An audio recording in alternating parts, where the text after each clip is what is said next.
Hello everyone, this is the Shitcoin Detective, and today let's take a look at DAI stablecoin and answer the question whether or not it can have the same catastrophic failure that happened to the UST token. As you can see, the price of UST token is now 19 cents, and this is a stablecoin. It's supposed to be $1, but most of you know that this failed. It's a failed algorithmic stablecoin.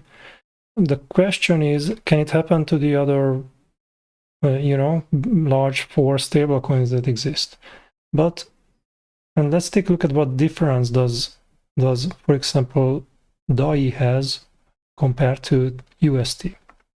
All right, so we see here different categories of stablecoins. The first 3 that we see here, Tether USDC and Binance USD, these are fiat-backed stablecoins. So there is a certain amount of actual dollars in a reserve that is backing these coins.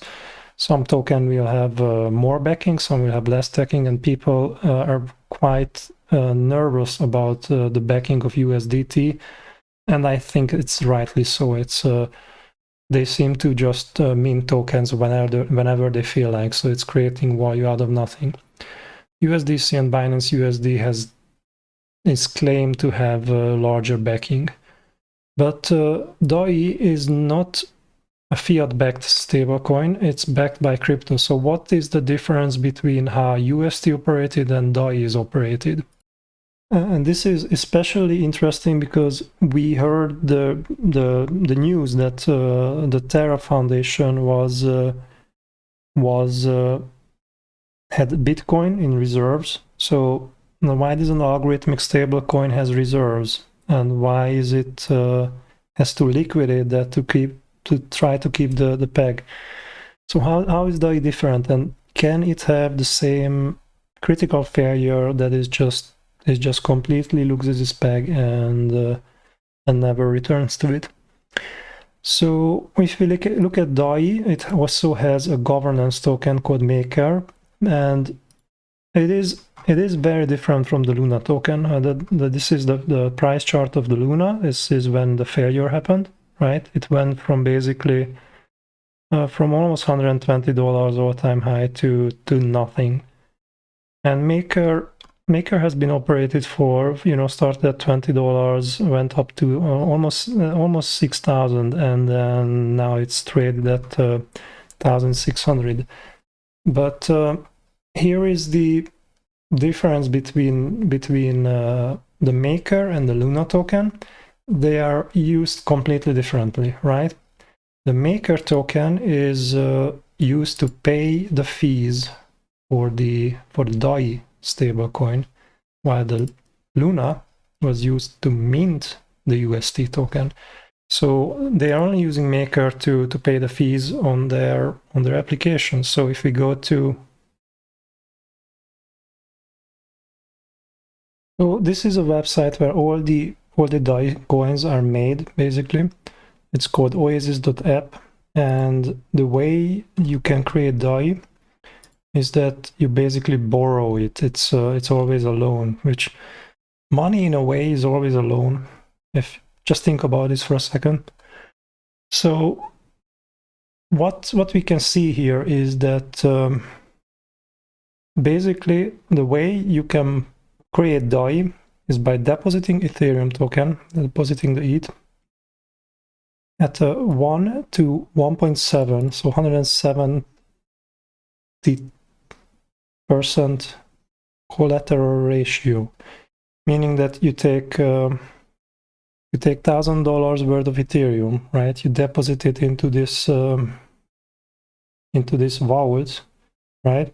And then you can borrow slightly less DAI, and you need to keep this collateral ratio for your wallet to be operational. So if the collateral ratio drops below a certain percentage, it says 170% here. So let's say you deposit $1,000 of Ethereum, right?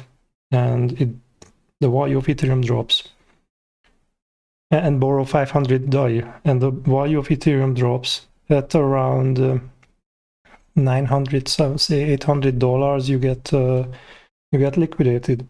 and this Ethereum is being sold for something else. It's not yours anymore. You can keep the DAI, but your Ethereum is gone, which is a loss of value, right? Because you're not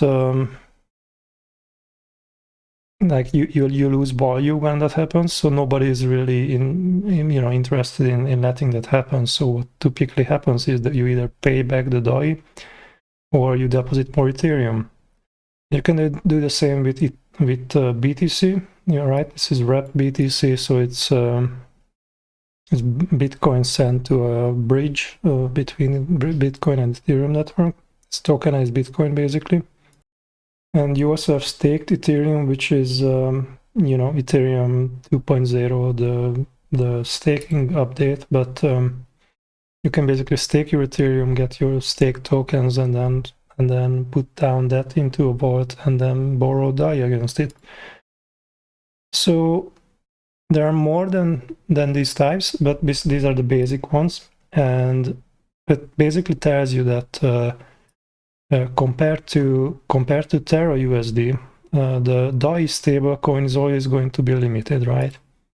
So it's going to be limited because it will never overtake, for example, the market capitalization of Ethereum and Bitcoin, right? Because basically to create more DAI, you would need to deposit these tokens into the vault, and not all of that is going to be deposited because, well, people are going to use their tokens for something else. So DAI will always be like below Bitcoin and below Ethereum, and that's all right. You don't need that much stable coins, right? You can see it here now that it has a market cap of 6 billion. That's a nice amount of money. And since Bitcoin and Ethereum are the two largest tokens out there, it can still grow. If you take Ethereum, you want to have more stable coin. You take more Ethereum and deposit it, and anyone can do this basically. So in the end, individual people who deposited DAI can be liquidated.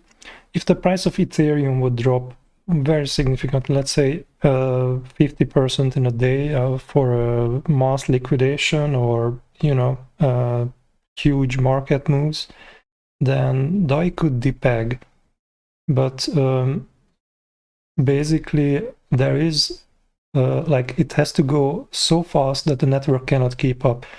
And I'm going to argue that because it's operating on the Ethereum network, that is actually quite a possibility. We can see that there is so much network congestion happening on the Ethereum network when large price movements are involved. So if the price of Ethereum would start changing, it is possible that 170% collateral ratio wouldn't be enough, right? And the price of DAI would change significantly. But what are you going to do about it? You could move DAI to a much faster and cheaper network that can be, any of the layer 2 networks, or it can be a layer 1 network, which is proof of stake. And this wouldn't be an issue because like the gas prices wouldn't go out of proportions, and you wouldn't need to spend $1,000 to get a transaction through. One thing that DAI is really interested in doing that they've been operating on the Ethereum network, and these huge gas prices. Even when Luna was failing, the price of DAI was very stable, and which means that the network has been working, the token, right? We see less than 1% change during these big days, right? So it seems to be working, and that's important. What we can also see is that there are so many stable coins that supposed to be $1, and they're just not. So I am really questioning whether or not algorithmic stablecoins can work on a long term, or they are just even large ones like why? How is it possible that it's traded at 93 cents and this is not fixed for $1? This is a big deal, right? Why is this not $1? It's operated by Venus, which is they have a lot of money, and their token is not working. So we can see that stablecoins fail, algorithmic stablecoins fail. So if you want to like keep it as a reserve, or you want to still keep it as crypto and not cash out to buy back other tokens, or you are operating a decentralized exchange, think about which one you want to list on there, or which one you want to put in your wallet, because not all of them are created equal. And this has been the Shitcoin Detective. Hopefully you are not getting wrecked, and take care everyone.